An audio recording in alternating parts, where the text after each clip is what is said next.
O primeiro aspecto mais denso da gestão familiar é perceber que... Gravando? Pronto. E aí, pessoal, tudo bom? Não, eu gasto 5 vezes para começar, tá? Só para avisar. Desafio de empreender dentro de uma empresa familiar. Gerenciar um negócio com pessoas da família. Separar patrimônio, negócio e família. Isso é um desafio que acontece muito nas empresas hoje no Brasil, principalmente um país formado em quase 80% por empresas familiares. E esse é o assunto que a gente vai falar aqui hoje com o nosso amigo Paulo Canarim. Olá, gente, boa noite. Boa noite? Não sei que hora que eles vão assistir, né? O vídeo sempre tá de noite, mas... Hoje, com o nosso amigo Paulo Canarim. Olá, pessoal. Prazer estar aqui com o Carlos. Pessoal, como sempre, a gente vai falar aqui hoje de planejamento, gestão e muita contabilidade estratégica. Estou começando. Esse é um primeiro vídeo num formato um pouco mais livre que a gente está fazendo aqui dentro do canal, Paulo. Você é o nosso primeiro convidado. Tinha que ser alguém de garbo e elegância como você. Oh, meu Deus. E a gente quer falar hoje sobre os desafios das empresas familiares. O desafio até de prestar serviço para uma empresa familiar. Porque a nossa audiência é formada muito por pessoas que trabalham com prestação de serviço. E possivelmente a maioria já deve ter se esbarrado com uma empresa familiar. Ah, com certeza. O que acontece enquanto consultores, né, que a gente aborda aí, como você falou, mais de 75%, 80% das empresas nacionais, de qualquer tamanho. É importante falar que, por exemplo, a Rede Globo é uma empresa familiar, né? Odebrecht e tantas outras. O Grupo Silvio Santos, que deve ser assim a mais evidente, mais caricata, né? Exatamente. Se bem que o Odebrecht também que leva o nome da família, né? Literalmente. O Silvio Santos também é aquela coisa bem pessoal, né?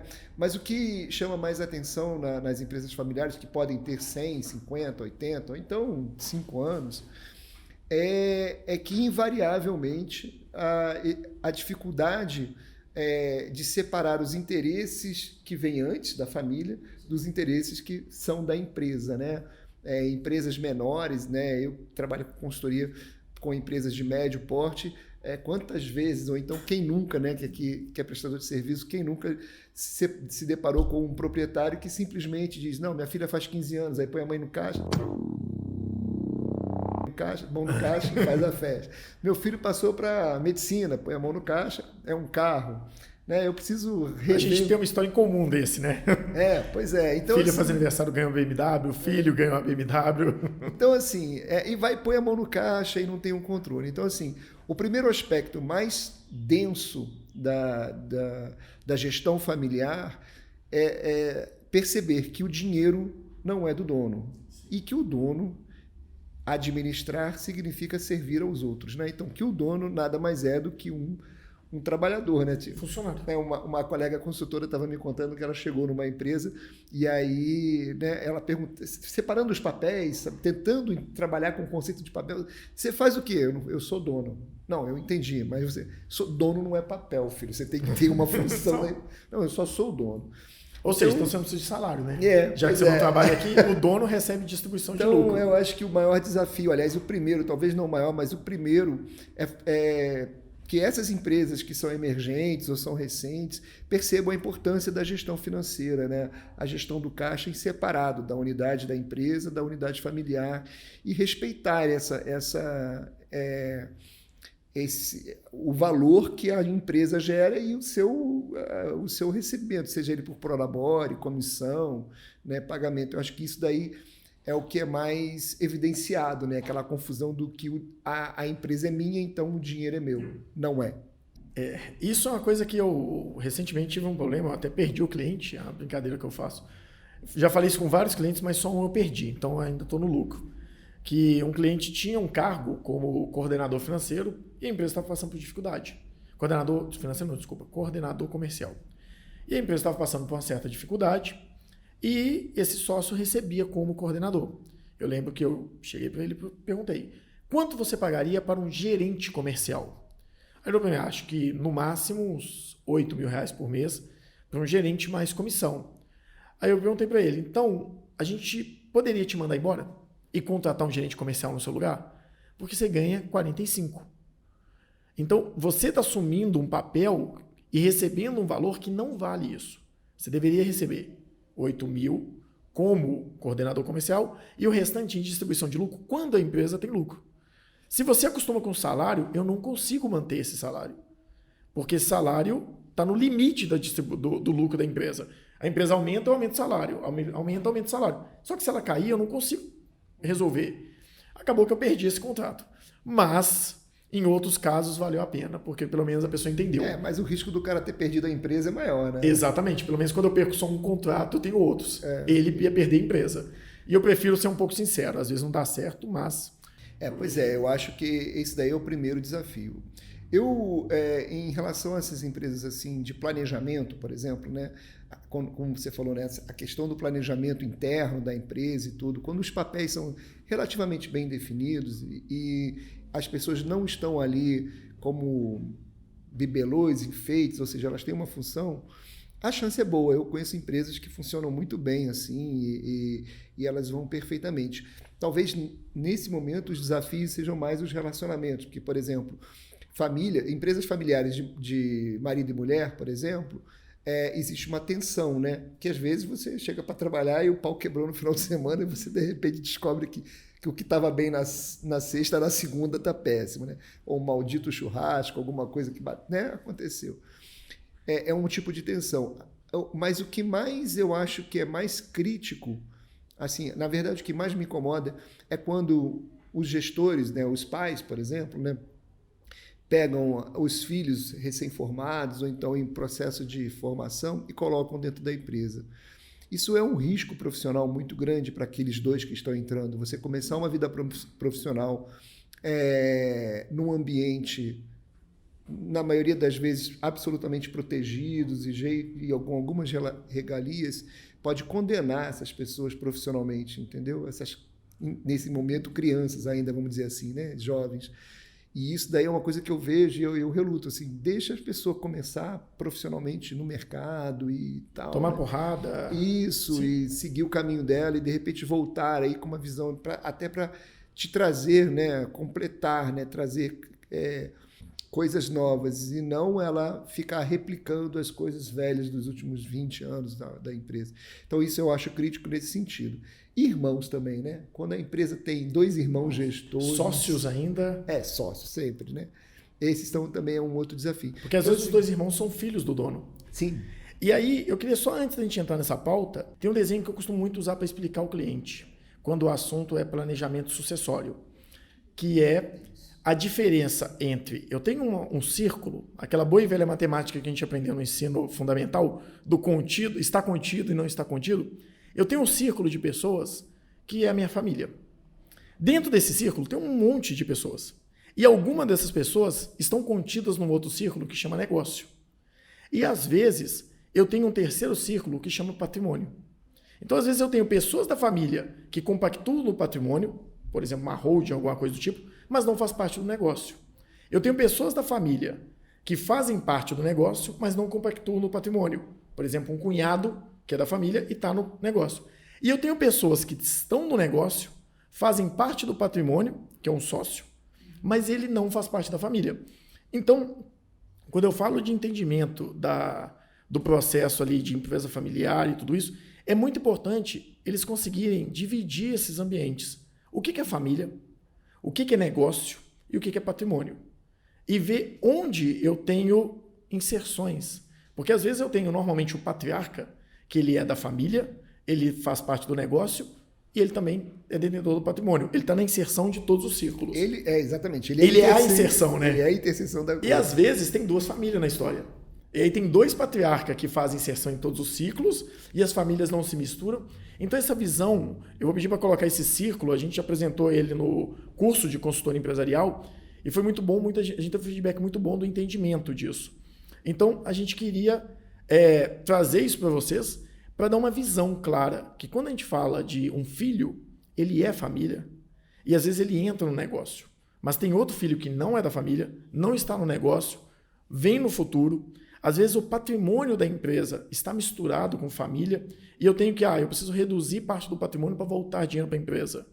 Só que isso não foi pensado antes e tem pessoas da família que detêm o patrimônio que não estão no negócio, então para elas não é interessante. Então, quando eu entro num negócio familiar, é muito bom sempre distinguir. Isso faz parte da estratégia, né? O que eu espero do futuro com os meus sucessores, com os gestores? O que eu espero dessa família, desse negócio, desse patrimônio?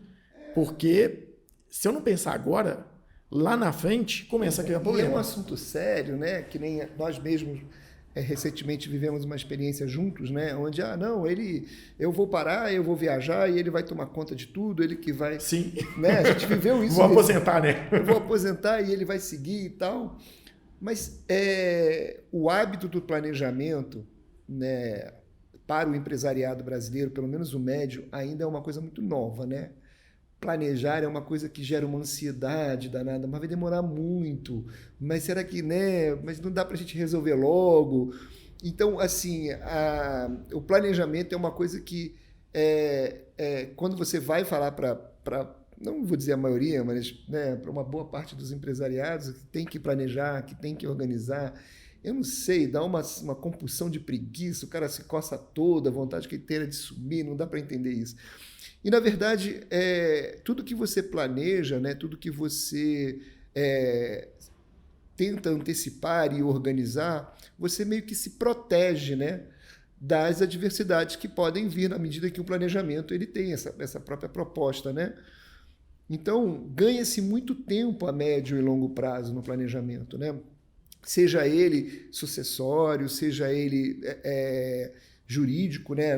Nessas questões de sucessão mesmo, de sucessão, que é uma coisa tão delicada. Societário. Então, o planejamento, sem dúvida nenhuma, para todas as empresas, mas principalmente para as empresas, porque quando a empresa não é familiar, eu vou estar chutando aqui, mas a impressão que eu tenho é que o planejamento faz um pouco mais de sentido, porque as coisas elas precisam ser geridas, né? Numa empresa familiar que cresceu, né? Às vezes ela simplesmente, com toda a competência da família e tudo, mas ela pegou um meio bom, pegou um momento bom e ela foi, né, crescendo. O planejamento ficou uma coisa muito centrada na habilidade de de dois no máximo, né? Já uma empresa que não é familiar, que tem sócios e que tem responsabilidades, o planejamento é uma coisa um pouco mais ferramental, faz parte do processo, porque entende-se que o risco de não ter é maior, entendeu? Então, assim, no meu entendimento em relação à consultoria para uma empresa familiar, a falta do planejamento recorrente, do hábito do planejamento, é um mal que perpassa vários ambientes internos, do financeiro para o comercial, para o estratégico, para o sucessório, entendeu? Então, assim, eu sinto que quando eu chego numa empresa familiar, invariavelmente, com poucas perguntas, descobre-se que não se sabe coisas assim que deveriam ser óbvias ao cliente, entendeu? Sim, às vezes, aquela boa e velha máxima de que o óbvio tem que ser dito, né? Mas assim, e por nós, né? Exatamente. Porque nós somos o iluminador, aquela pessoa que leva a luz, né? Exato. E assim, quando a gente fala de consultoria, eu vejo muito essa demanda de apresentar para a empresa meios de gestão, ferramentas, entendimento, porque veio se formando uma empresa através da mesma mente. Tem um patriarca que pensou o negócio de uma forma, teve sucesso, e eu costumo repetir sempre aos consultores, respeite o sucesso do cliente, porque ele chegou até ali sem a gente, então tem muito do que está certo, mas tem muita coisa que pode evoluir também. Então é importante que o consultor respeite isso, mas que leve novos conhecimentos.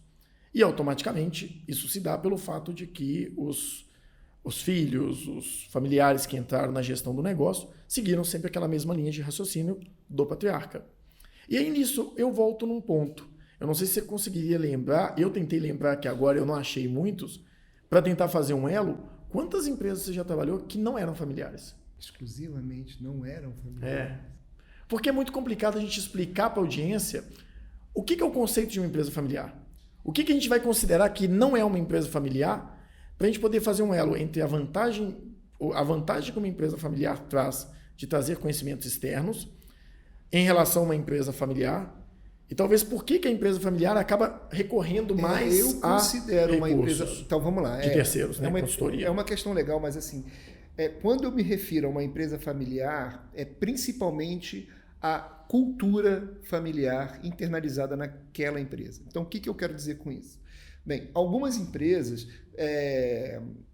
são originalmente familiares, entre irmãos e tudo, mas a empresa ela cresce numa organização onde o ambiente familiar ele não permanece, ele não se perpetua, ele não se alonga. Bom, aí vem a segunda pergunta, mas o que é um ambiente familiar? O ambiente familiar, gente, que eu considero dentro de uma empresa, né, que eu considero que prejudica, ou que ela é, né, predatória no sentido de que você tem uma extensão dos valores da sua família para dentro da empresa. Então, vamos lá. Você tem lá sua mulher, seu filho, você invade, você brinca, você tem atitudes na sua casa que levam para dentro da empresa. Isso daí é uma cultura familiar. E as pessoas, você pode ter lá 5 empregados, 10, 15, você tenta trazer essas pessoas para esse conceito seu e as pessoas nem sempre se sentem à vontade com isso. Né? Elas não querem brincadeiras de cunhos depressivos, elas não querem zoação, elas não querem, entendeu? Elas não estão ali, né, dentro daquele ambiente do churrasco do domingo, entendeu? Então, a cultura familiar é você dar exemplos, né, criando atitude, dar exemplos que são uma extensão da sua vida pessoal, né, sem pensar antes nos objetivos práticos que a empresa tem. Então, você pode ser uma empresa de pai, mãe, marido, esposa e filhos e não ter uma cultura familiar estabelecida. Isso seria imperceptível, ninguém vê, entendeu? Então, a cultura, que é a cultura da extensão, que eu entendo como sendo uma empresa mais caracterizada, né? Principalmente como uma empresa familiar. Eu vejo muito também a empresa familiar, fora do conceito legal, do conceito de mercado, a gente gosta de trazer aqui a questão prática. Normalmente eu vejo que a empresa familiar, ela foca muito nos interesses da família. Às vezes ela deixa o interesse da empresa de lado e foca muito no interesse da família. A família ela está logo acima da empresa. Ela não serve aos interesses dos acionistas, que por suas vezes entende que o interesse é da empresa. Ela traz muito os interesses da família. A empresa ela é uma entidade, né, uma organização que tem uma função social, mesmo que seja a partir de dar lucro, né? Quando você corrompe isso, colocando seus interesses como extensão, né, que eu entendo como uma cultura familiar, aquela história de, não, minha filha vai fazer 15 anos, vai ter a festa que ela tanto sonha, eu vou lá e sem critério nenhum e mexo no caixa da empresa. Quando você mexe no caixa da empresa sem nenhum critério, sem nenhuma organização, você está colocando seus funcionários em risco, você está colocando seus credores em risco, você está colocando seu cliente em risco. E isso é assim que eu atribuo, né, esse conceito da empresa familiar, quando você realmente coloca os seus interesses pessoais e familiares anteriores àquela unidade social, né, que presta um serviço à sociedade de alguma forma, dando lucro, assim se espera, né? Sim, eu acho que isso fica muito claro, eu discuti isso no carro, tem até um vídeo no canal falando sobre isso, que é a parte da razão social de uma empresa. O nome de uma empresa não é um nome fantasia, é a razão social. Então, toda empresa existe por uma razão de servir a sociedade de alguma forma. Então, a empresa, de fato, ela está ali para servir a sociedade. E o nome carrega muito isso. E às vezes as pessoas se esquecem e trazem para si uma visão muito da empresa existir em razão dos sócios. E, na realidade, uma empresa ela tem uma razão social e deveria dar lucro. Deveria, pelo menos. E tem pequenos detalhes, pequenos tópicos que eu acho que poderiam em muito ajudar as pessoas que estão à frente de uma empresa familiar ou estão próximos de alguém que tem uma empresa familiar a solucionar essas questões. Muito do que se tem em governança é para isso. O básico de uma governança, um básico de uma boa estrutura, um bom organograma desenhando uma boa estrutura, onde eu tenho premissas básicas para cada cargo, eu começo a quebrar a demanda de que essa pessoa vai ficar nesse cargo porque eu confio nela e passa a ter, essa pessoa está nesse cargo porque ela tem os atributos necessários para essa função. Claro, a parte da confiança não adianta ser demagogo. A gente quer pessoas que a gente confia perto da gente. Confia no trabalho, confia na honestidade, confia nos princípios, mas não adianta só confiar e não ter o perfil. Então tem pequenos tópicos como esse, como respeitar um caixa, respeitar o princípio da entidade, que é a entidade pessoa diferente da entidade empresa. Eu acho que a gente podia trazer um pouco desses tópicos para ajudar o pessoal que está nos assistindo a levar isso para a empresa dele, ou até mesmo levar isso para a empresa onde ele atua, onde ele é consultor, onde ele é contador, porque, querendo ou não, o nosso canal é um canal voltado para o mercado consultivo e para o mercado de contabilidade, e toda empresa tem um contador. E toda empresa poderia ter um bate-papo desse com o seu contador. Então, acho que a gente podia trazer um pouco disso aqui. O contador assim, o contador vai ter que virar a mesa, cara. Acho que o contador moderno assim, contemporâneo, né, dos dias atuais, a minha primeira escola, minha primeira formação foi contábil. Também esqueci de falar, né? Tinha que ser um contador aqui no primeiro vídeo do canal em dupla. Eu sou mais um contador de história do que um contábil mesmo, assim, do FIPECAF, princípios geralmente aceitos e tudo mais. Mas o que eu vejo em relação à contabilidade é uma aversão, cara, assim, é um medo constante, é uma segurança constante. Eu atribuo parte disso, parte dessa responsabilidade é do próprio contador, né? Eu acho que o contador ele se apresenta num papel sempre complicador, né? Raramente ele ele tem uma conversa própria de uma solução, uma prestação. Ele sempre tem aí o cliente, pelo menos, né? O empresário tem a impressão de que ele vai trazer uma má notícia, né? Ele nunca vai trazer uma boa notícia. Então, e ele é muito suscetível a erros contábeis, né? O contador ele é muito suscetível porque ele abarca vários clientes de vários segmentos e acompanhar, né? Não sei se ainda existe o IOB, acredito que sim, né? Acompanhar as atualizações do IOB, acho que era COAD também, não era? COAD, IOB, tem FIPECAF, Econet. Pois é, todas elas. Eu lembro que uma vez a gente estava trabalhando num cliente de auditoria e aí a gente tinha as assinaturas, né? Recebia os boletins naquela época. Ficava aquele armário cheio de boletim. Desse jeito. E a gente tinha interpretações diferentes para COAD na época e para IOB. A gente teve que jogar para o alto e escolher um. Exatamente, faz sorteio, né? Então, ele é muito suscetível. O contador é uma pessoa muito suscetível a erros, assim, a erros que são acumulativos, né? Um erro fiscal visto daqui a 1 ano e meio é um problemão, e às vezes é difícil até de reportar. Então, como que o contador vai se aproximar do cliente hoje? Como é que ele vai virar essa mesa? Isso é uma questão que eu acho que tinha que ser pensada. A contabilidade tem que ser uma coisa, tem que ser uma ferramenta, né? Tem que se apresentar como uma ferramenta de prosperidade, de crescimento para o cliente. E não o freio de mão, né? Aquela coisa que impede ele, não, e ele tem essa impressão. Então, assim, tem uma responsabilidade que eu atribuo aos próprios contadores, é um desafio, né, mudar isso, e aquele que mudar, aquele que conseguir levar isso, né, vai sair na frente, vai ter bons frutos. E o cliente, né, o empresário, ele precisa saber mais. Eu acho que o empresário sabe muito pouco. Ele tem pouco interesse sobre a gerência, sobre a contabilidade. Ele entende do produto, entende do negócio. Ele entende. O empresário, para mim, hoje no Brasil, ele é o cara de chão de fábrica. Não necessariamente uma fábrica, mas de serviço, do que seja. Ele é um cara muito bom naquilo que ele vende e ele entendeu uma forma de fazer negócio com aquilo e empreendeu.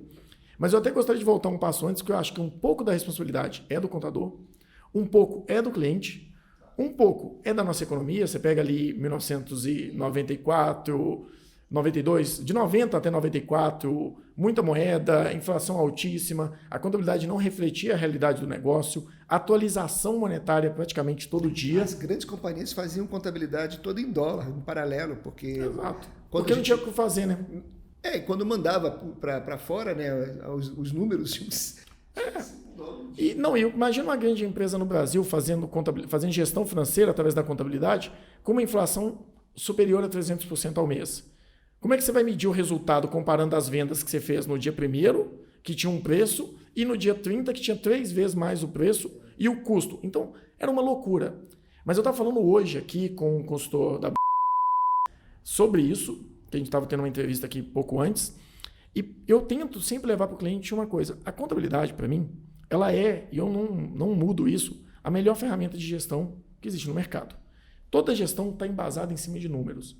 E DRE, balanço e DFC são as melhores formas de você avaliar uma empresa. Você vê tudo por ali. Tanto é que a nossa consultoria, a parte financeira, ela está sentada em cima disso. Eu sou consultor há mais de 10 anos, sentado em cima de balanço, DRE e DFC. Mas não sou eu que estou há mais de 10 anos na mesma metodologia. Se você pegar o mundo, a Bolsa de Valores, ela está, talvez há mais de 50, 100 anos que a gente tem aí esse modelo, sentado em cima de balanço, DRE e DFC. E aí eu trago uma visão para os contadores hoje, uma coisa que eu queria trazer para o mercado, que é o seguinte: se considerar há 5 anos atrás, quantas pessoas tinham na internet falando de investimento na Bolsa? Pouquíssima, né? Assim... Primo Rico? Não, falando... Falando, explicando para todo mundo como é que funciona a Bolsa, como avaliar, como investir.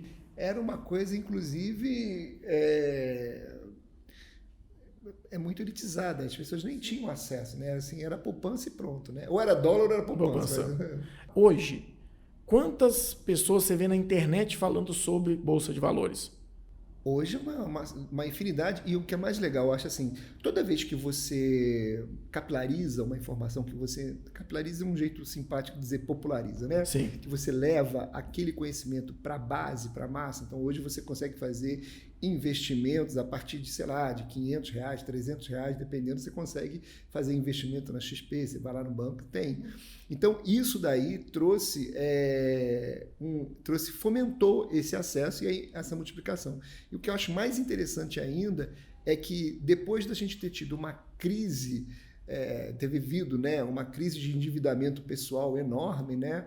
Então, a educação financeira hoje também já começa a fazer sentido para essas pessoas, graças a Deus. Né? E aí, a conclusão que eu levo para o contador, que eu acho que é muito importante o contador prestar atenção nisso, é o seguinte: as pessoas estão buscando muito conhecimento sobre Bolsa de Valores. Tem muita gente. A gente tem um lançamento aí, para quem conhece o mercado de lançamento, a gente teve o lançamento do Primo Rico com a Finclass dele, que o cara girou mais de 100 milhões em faturamento vendendo acessos à Finclass. Então, assim, ele deu um salto muito grande, ele levou milhares de pessoas para o mercado de capitais e tem milhares de pessoas falando disso no YouTube e cada dia mais a Bolsa de Valores bateu recordes de novos cadastros na pandemia. Muito baixa de valor, poupança com pouco resultado, então todo mundo foi para esse mercado. Mas o que isso vai trazer? Para você entender de Bolsa de Valores e saber investir numa empresa, todo mundo vai falar sempre sobre a mesma base de análise. Você analisa se uma empresa é boa, olhando para resultado, DRE. Olhando para saúde financeira, pensando em balanço. Olhando para fluxo de caixa, através de uma DFC. Além dos princípios que são mais conservadores, de mercado, essas coisas. Mas o conhecimento contábil está sendo muito difundido agora. As pessoas vão cada dia mais entender a importância de um bom balanço, uma boa DRE, uma boa DFC, e ele vai querer ver isso dentro da empresa dele. E na hora que ele chamar o contador para falar disso, e o contador não conseguir, porque o contador hoje, para mim, a maioria não consegue, apresentar para o cliente as demonstrações financeiras de forma estratégica, a gente vai ter uma crise no modelo contábil que a gente tem. Vai deixar de ser obrigação. Tem uma soma também, né? Porque assim, fica aquela coisa do nem eu te ligo, nem você me telefona, né? O contador, o cliente, né? Ele não coopera, né? Ele não consegue mandar como não vê valor, o cuidado fiscal, né, com a documentação, mesmo que a tecnologia hoje tenha diminuído essa pressão, na minha época era muito pior, né? Assim, a gente recebia bolos de papel, né? Eu tinha, na época eu trabalhava com construtora, então as minhas contas eram, eu recebia terra, papel, caco de vidro, vinha dentro do envelope, vinha tudo, rapaz, era uma loucura. Agora não, os documentos eles são digitais, então a contabilidade está um pouco mais... Chegam na contabilidade até antes de chegar na empresa. Exato. Então, essa vantagem tecnológica trouxe, né, uma certa agilidade até para a contabilidade. Mas ainda assim existe uma distância entre o interesse da empresa, do cliente em relação à contabilidade e, por conta desse descaso, a mão de volta é igual. O contador também não vai ficar pagiando, né, cliente que não está nem aí para o trabalho dele, para a resposta. Quer saber da guia, se está paga, se não está paga, é basicamente isso. Agora, uma outra coisa... é uma obrigação, né? Infelizmente, isso é uma realidade. Mas eu acho que a cultura da startup também vai potencializar isso um pouco, porque as startups são empresas, né, assim, que... Eu não vou dizer que todas são idealizadas para serem vendidas, mas o objetivo delas era serem alavancadas. Sim, ser vendido, né? Serem vendidos. Hoje em dia, acho que quase toda empresa pensa em ser vendida. Se alguém quiser comprar para resultado, pode valorizar bem. E eu faço o valuation dela, tá? Totalmente imparcial. E aí, o que acontece?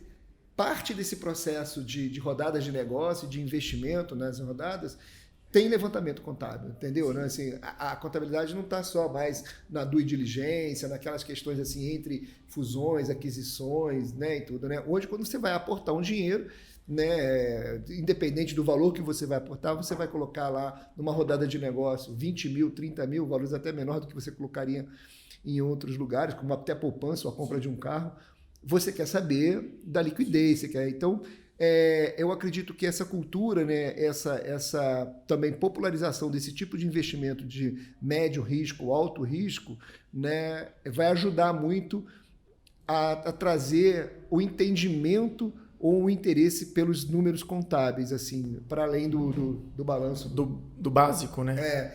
E isso, é claro que isso vai ser uma escala, né? Não vai chegar tão rápido no meio comum, né? Mas eu acho que já está acontecendo. E eu não estou vendo a resposta dos contadores nisso. Eu acho que eles ainda estão meio que dormindo no ponto, até pela própria configuração do trabalho deles, né? Assim, é sempre um atrasado, né? Assim, é sempre aquela coisa. As pessoas acham que contabilidade a gente olha para o retrovisor, enquanto na realidade estratégia a gente olha para o para-brisa, que inclusive é muito maior do que o retrovisor, já que a gente tem que andar olhando para frente. Paulo, então, a gente falou agora, a gente está falando sobre a questão do contador, da importância da contabilidade, é uma pauta que eu defendo muito e é uma pauta que eu vou continuar defendendo. Contabilidade para mim é estratégia, não é olhar para o passado. A gente aqui trabalha olhando para o para-brisa, a gente olha o que a gente vai fazer no futuro, mas eu preciso de base de dados do passado para planejar o meu futuro. E, com isso, para mim é muito importante que eu traga conhecimentos externos da minha empresa, traga pessoas que têm experiência de mercado, pode ser até meu filho, desde que ele tenha passado por outras empresas, vivido outras coisas. É bom trazer vivência de outras empresas para dentro da minha empresa em si. E é isso que eu defendo um pouco quando a questão é gestão financeira, planejamento, que traga pessoas que tenham esse conhecimento. E talvez, se você está numa empresa onde seu pai sempre achou que contabilidade não tinha menor importância, você cresceu dentro daquela empresa e agora você está se tornando o gestor dela, você vai continuar pensando que contabilidade não tem relevância. E aí, a gente tem que falar com as pessoas um pouco sobre isso. Eu queria que como que você sugeriria para uma empresa começar a desenvolver conhecimentos externos, mesmo que numa empresa familiar? O que você considera? Aquela questão dos princípios. Um princípio da entidade, separa a pessoa física da empresa. Traga sempre conhecimentos externos, faça um processo seletivo, tenha um bom organograma com as métricas para cada cargo. O que você sugeriria mais? Cara, eu percebira nos últimos...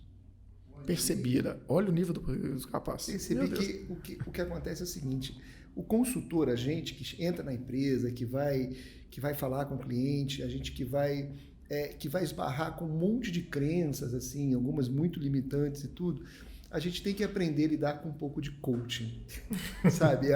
É uma ferramenta que eu demorei a digerir e aceitar.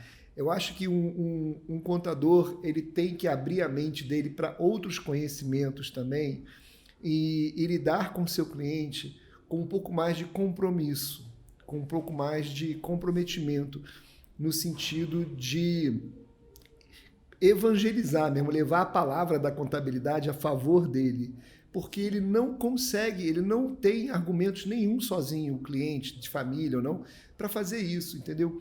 E eu entendo que o coaching, alguns conhecimentos de coaching ajudam nisso, né? Ajudam a você resetar um conhecimento, uma crença limitante, como, por exemplo, que a contabilidade só serve para trabalhar, que a contabilidade só traz notícias ruins. A contabilidade é um calculador de tributo, eu só tenho porque é obrigação. Exatamente. O contador só me manda guia. E se apoderar de uma coisa que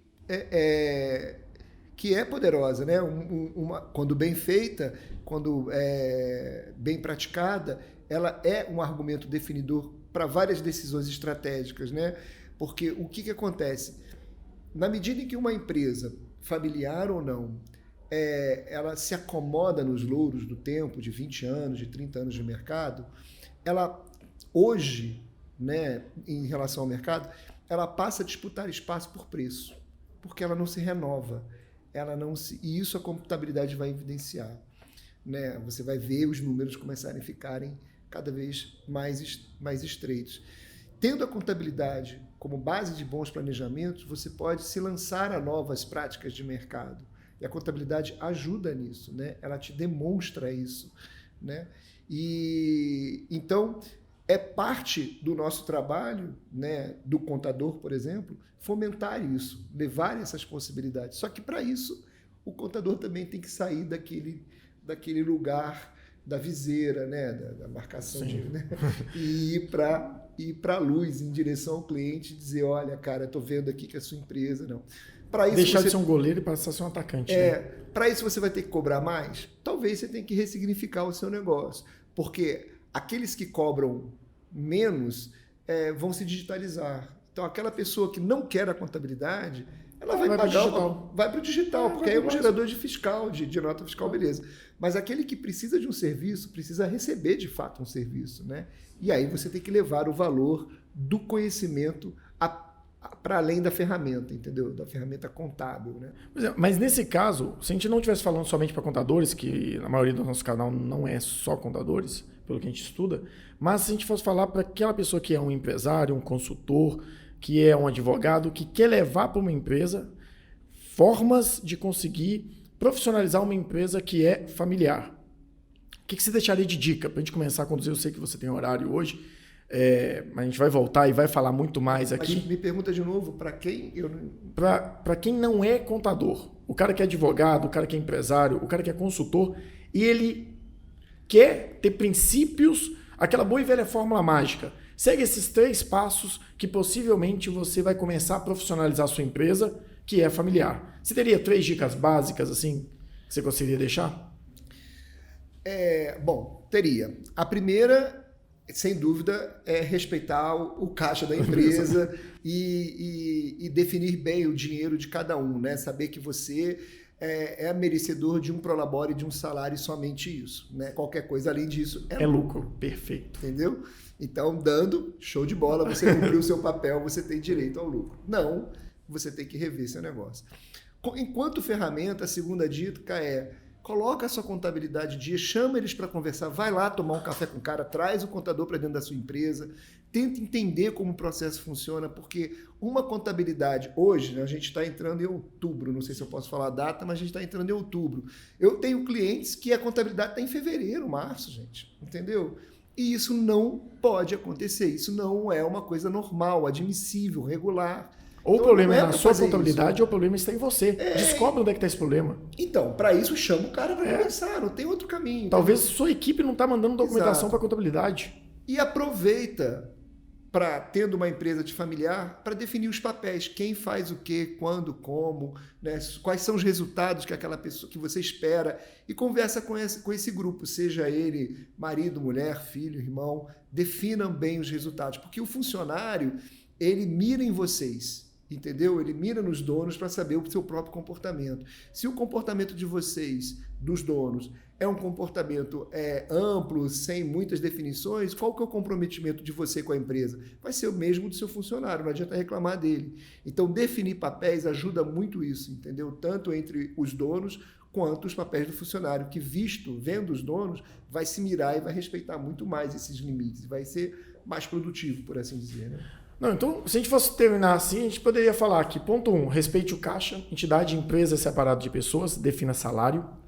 Ponto 2, atente-se para os números da sua empresa, pelo financeiro e pela contabilidade. Lembrando, gente, quando a gente fala contabilidade aqui, a gente sabe que no Brasil existem algumas realidades contábeis que não se refletem no financeiro, mas isso é possível de ser estruturado dentro do financeiro da empresa. Contabilidade não é um mundo à parte. Quando a gente fala de contabilidade estratégica, é gestão financeira na veia. E não é guia, né? E não é só guia, não é obrigação. E, por fim, governança, que seria básico de uma governança, um bom organograma, um bom modelo. Tem um vídeo no canal sobre organograma funcional e organograma orçado, que é o que a gente mais usa aqui nas empresas quando a gente começa. Vamos definir as atividades por pessoa, por cargo. Em empresas menores é muito fácil, em empresas maiores, micrometas. A gente tem a questão lá do organograma funcional, com as atividades que resolvem um bom problema. Mas antes de a gente finalizar aqui e conduzir, eu queria que você explicasse um pouco o que você faz, Canarinho. Você falou que é contador, mas a gente sabe que hoje não mais. Não mais. Conta o que você faz, como que você trabalha, as áreas, mostra a mágica do vendedor que você conhece aí, Nossa. Os segredos da venda. Danos. Então, bom, aproveitando aqui o gancho do Carlos, esses 3 dá para começar, dá para brincar muito com isso, até vocês resolverem isso, né? A partir disso, se precisarem, peçam ajuda, procurem um consultor, procurem o Carlos, procurem orientação, não deixem que isso se perca na empresa de vocês, vai fazer muita falta lá na frente, né? Bom, mas a minha especialidade hoje, né, hoje não, já fazem 15 anos, é marketing digital. Eu trabalho com a minha consultoria é voltada para a presença digital, né? Como é que as empresas podem ir para o mercado digital? Como é que as marcas se colocam no mercado digital? E nos últimos 5 anos eu tenho trabalhado quase que exclusivamente com e-commerce, que é a venda online a partir de plataformas próprias. Então, hoje, o trabalho de posicionamento ele passa pelo meio digital, as vendas passam pelo meio online, e eu trabalho ajudando a fazer essa interseção entre a vida real da maioria dos meus clientes tem uma loja física com vendas, com mais de uma loja às vezes, e eles precisam também ter uma presença digital com venda online, e eu faço esse caminho, né? Eu ajudo a eles a entenderem isso, porque são muito distintos, né? O comportamento do consumidor, mesmo o consumidor sendo uma única pessoa como eu, né, ele é diferente no meio físico, quando você está numa loja, no presencial, para o comportamento digital. Então, existem técnicas, existem recursos, existem condições próprias para você se colocar no mercado digital, no meio digital e fazer a venda online. E o meu trabalho é esse, é ajudar nessa condução. Ótimo. Perfeito, gente. Então, vocês sabem que o Canarinho é um grande parceiro da ProResultado. Hoje a gente atua em alguns clientes juntos. E se precisarem de qualquer suporte dentro da área de marketing digital, principalmente e-commerce, ou se quiser saber um pouco mais sobre esse assunto, segue o canal dele, dá uma olhada lá no Instagram, né? Você está bem ativo no Instagram agora. No Instagram e no LinkedIn também. Passa o seu Instagram, então, e seu LinkedIn para o pessoal. O LinkedIn é Paulo Canarim e o Instagram é Paulo-Canarim, _Canarim. Inclusive, se você jogar no Google, Paulo Canarim, ele cobriu as 5 primeiras páginas, não tem como não achar. O cara realmente é bom no marketing digital. Ele realmente é fácil de encontrar ele. Dá uma olhada lá que tem muita coisa boa. Aprendi muito com ele. Falou. Pessoal, muito obrigado. A gente finaliza por aqui. Lembrando, nosso foco aqui é planejamento, gestão e sempre muita contabilidade estratégica. E quem gostou do material aqui, segue a gente nas redes sociais, dá o like aqui. Eu não falei no começo do vídeo, mas dá o like para ajudar a gente a chegar a mais pessoas, entregar mais conteúdo de qualidade para mais contadores e trazer essa ideia de contabilidade estratégica para o mercado. Quanto mais gente falar disso, melhor vai ser para todo mundo que atua nesse mercado. Dá uma olhada no nosso Instagram, tem conteúdo de qualidade lá, conteúdo mais rápido, conteúdo mais direto, coisas que acontecem no dia a dia e que é conteúdo mais raiz, mais aula, mais conteúdo complexo. Mais aulas, mais conteúdos complexos. Segue a gente aqui no YouTube. Obrigado e até a próxima.